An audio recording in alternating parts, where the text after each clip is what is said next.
नमस्कार, परभणी न्यूजमध्ये आपलं स्वागत करतो. मी दिलीप बनकर. पाहूया आजच्या ठळक घडामोडी.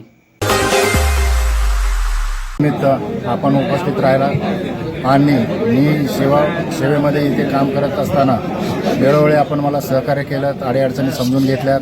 त्या अनुषंगाने एकमेकांमध्ये समन्वय ठेवून जे काही तुमच्या सूचना होत्या त्या अनुषंगाने मी काम करायचा प्रयत्न केला आणि तुमच्या सहकार्याने किंवा माझ्या कार्यक्रम पद्धतीमध्ये ज्या काही काम करायची ऊर्जा आपल्या मार्फत मला प्राप्त झाली ती यशस्वीरित्या मी काम करायचा प्रयत्न केला आणि आज आपण उपस्थित राहून आम्हाला शुभेच्छा दिल्यात त्याबद्दल आपला सर्वांचा मी ऋणी राहील. सर्व आता जे काही आमचे अभियंते मित्र आहेत, बांधव आहेत, त्यांना एकच मी सांगू इच्छितो की सेवा करत असताना पूर्ण वेळ द्या आणि अडचणीला सामोरं चला. अडचण मोठी नसते, पण वेळ दिला तर ती अडचण सुटू शकते. वेळ दिला पाहिजे, अडचण समजून घेतली पाहिजे. तक्रार नसते, ती सूचना असते.